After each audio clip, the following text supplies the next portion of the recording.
అందుకోసం దయచేసి మీ ఓటు ఖచ్చితంగా ఎట్టి పరిస్థితులలో బీఆర్ఎస్ గెలవాలి, అంకుశంలాగా పనిచేయాలి, ప్రజల కార్యక్రమాలు నెరవేరాలి. నేను ఒక్కటే మాట మీకు హామీ ఇస్తా ఉన్నా.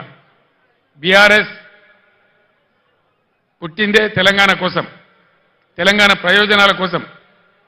ఉద్యమంలో మీ దీవెనతో విజృంభించి పోరాడి తెలంగాణ సాధించినాం.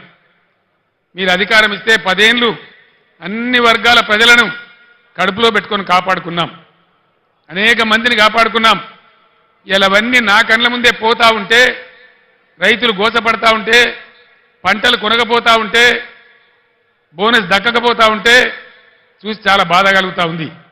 నేను ఒక్కటే మాట మీకు చెప్తా ఉన్నా, నేను బతికున్నన్ని రోజులు తెలంగాణ ప్రజలకు మంచి జరగడం కోసం పోరాటం చేస్తే తప్ప నోరు మూసుకొని కూర్చోను అని చెప్పి నేను మనవి చేస్తా ఉన్నా.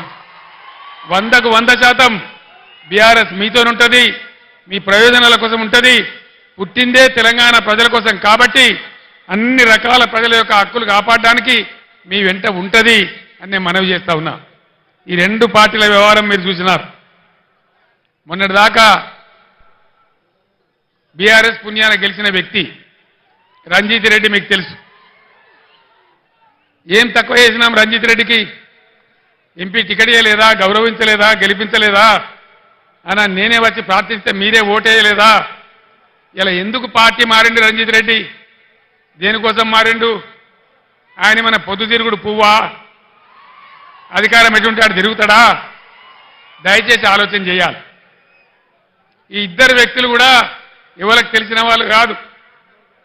బీజేపీ తరఫున నిలబడ్డాయినా కానీ, ఇలా కాంగ్రెస్కి వెళ్ళి వచ్చాడైనా కానీ, ఏ కారణం మీద పోయిండు రంజిత్ రెడ్డి? ఎందుకు పోయిండు? ఎందుకు పోయిండండి?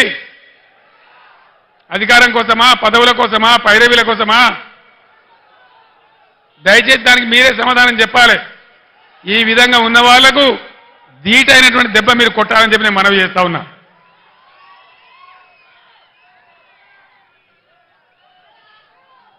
కాంగ్రెస్ పార్టీ చెప్పింది అన్ని పంటలు కొంటాం, ప్రతి పంటకు